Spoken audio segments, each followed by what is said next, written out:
I want to whisper to you something that bends the edges of what many call the law of attraction. It is not a rule. It is not a technique. It is a shift so subtle that if you feel it in your heart, the very fabric of your world will shimmer and turn inside out. Act as though the shadow never existed. Not by fighting it, not by naming it, not by carrying it in your thoughts.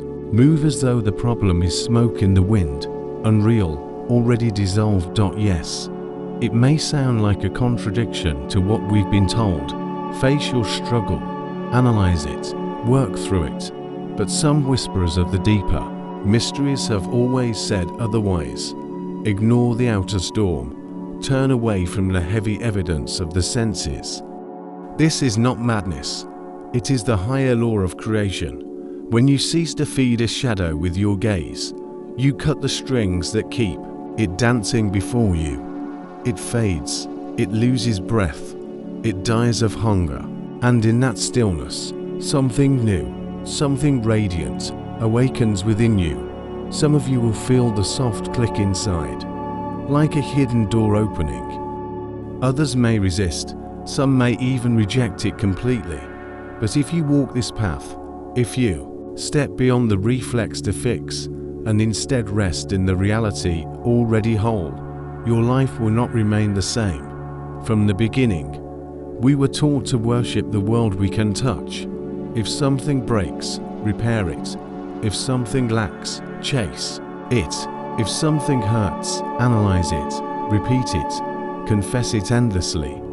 And though it sounds like wisdom, the deeper teaching reveals a more daring truth. The world is nothing but your own consciousness cast outward, not separate, not random to mirror. Breathing with your inner state. It does not reflect your goals, nor your declarations, nor the endless effort of your hands. It reflects the vibration you return to, the atmosphere you breathe without knowing, the secret mood of your soul. So, when you keep circling around a wound, you keep reviving it. When you search constantly for proof, you delay its arrival. When you try to heal an old story while still naming yourself by it, you carry its ashes into the new day. Whatever you nourish with attention, you animate. Whatever you release from attention, withers. And so, how to stop? How to live this shift not as an idea, but as breath, as heartbeat. Step 1. Withdraw the gift of your gaze. Imagine you seek abundance. Yet each time you open your account with dread, each time you repeat the words, "I cannot afford," each time you retell the hardship of your past, you pour your life force back into the very shadow you long to leave. This is not observing, it is recreating. Not noticing, it is sculpting. Let the shadow starve. Let the false self fall asleep. And in that silence, the true current of your being, rich, whole, radiant, will rise like the morning sun. And here is where most souls quietly become entangled. They believe they are birthing something new, yet every morning they awaken and recite, with trembling emotion, the story of the old self. The ancient wisdom reminds us, turn your gaze away from the evidence of the senses. Dwell instead in the fragrance of the fulfilled desire. Live from the feeling that it is already complete. What you see before you, an empty account, overdue notices, silence, delays, is not the true reality. It is only the echo of yesterday's state, the fading shadow of what was once believed. It is a ripple, not the source. So what is the first sacred step into a new life? Withdraw the pulse of your emotion from the problem, not because you pretend it is gone, not because you abandon responsibility, but because you reclaim your power from what no longer holds the right to define you. This is not delusion. This is alignment. When you cease the frantic checking, when you no longer drag your past story into every word, when you stop bowing to the illusion that today's struggle commands tomorrow's dawn, you are not careless, you are sovereign. You whisper to the universe, I no longer bow before this version of myself. You cut the cord. You end the contract. You erase your name from the identity that claimed, I am the one who lacks. From this moment, speak of the problem only as testimony of freedom. Do not rehearse the pain unless it feeds your rebirth. Do not breathe life into what you wish to release, for energy is devotion, and where devotion flows, your world blossoms. This step is the silent death of the old self. The moment you withdraw your emotional breath, the soil opens for something luminous and new to rise. Here the shift begins, not in the outer horizon, but in the secret chambers of your being. Step 2. Assume the ending without a safety net. This is the threshold that separates wanderers from alchemists.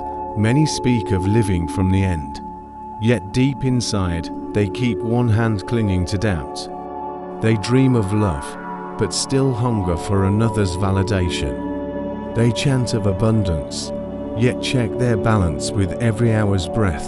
They claim they are chosen, but quietly wonder if they are worthy. This is not faith. This is fractured energy. The deeper teaching whispers, your assumption, though not yet seen, if lived with devotion, crystallizes into fact.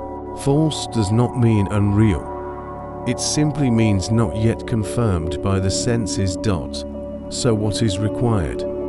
To invest wholly, with emotion, with energy, with being itself.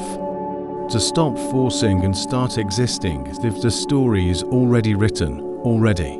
Live. Feel it not only in meditation, but while brushing your teeth, while walking beneath the sky, while standing in line. Not as theatre, but as the natural rhythm of one who needs no proof. Here lies the secret. You stop scanning the world for signs. Why? Because the self that already holds the gift is not searching to see if it worked. They simply are. They do not hope. They do not test. They do not strain. They breathe in the reality that is already complete. And in that moment, time bends. The thread of your life shifts, for you no longer belong to the self that waits for confirmation. You belong to the self who walks, speaks, breathes, and rests in the knowing. It is already done. Asterisk, not because you pretended well enough, but because you ceased returning to the self that once begged for proof. This is not acting as if. This is embodying the truth of already being. Step 3. Release the story that tells you healing must come first. This step shakes the roots of many teachings, for in the world of self-help, healing is presented as the toll you must pay before you can be chosen, loved, abundant, free. And it sounds so reasonable. I must fix myself first. I must mend the past before I can be worthy of success, of love, of joy. I will manifest only once I am whole enough. But here is the fierce, liberating truth, that belief itself is just another assumption. And every assumption, if lived in, hardens into fact. If you insist that you are broken, life will keep handing you mirrors to reflect that story back to you, not because it is eternal truth, but because it is the atmosphere you keep breathing. You do not manifest from the level of your healing. You manifest from what feels emotionally familiar. If pain feels like home, you will keep wandering into rooms that echo with it. If lack feels natural, you will keep building futures with invisible ceilings. Not because you are flawed, but because you confuse the wound with who you are. The scar is not the barrier. The belief that it defines you is. So this step is not about skipping healing. It is about reclaiming your power from the illusion that healing is a prerequisite. The ancient teaching never said, wait until you are perfect, then receive. It said, step into the feeling of fulfillment now, not after the workbook is finished, not after fear is erased, not after 10 more breakthroughs. Now, you stop rehearsing the pain. You stop performing your wound. You stop dragging the shadow of the old self into a tomorrow that never asked for it. And you dare the most radical thing. You move as though there was never a wound, as though you were never broken, as though the new reality was always your truth, not to suppress, not to deny, but to finally refuse to be defined by what you have endured. Here lies the paradox.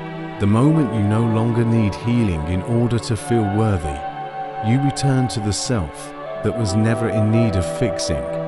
And that self does not manifest through effort, but through identity.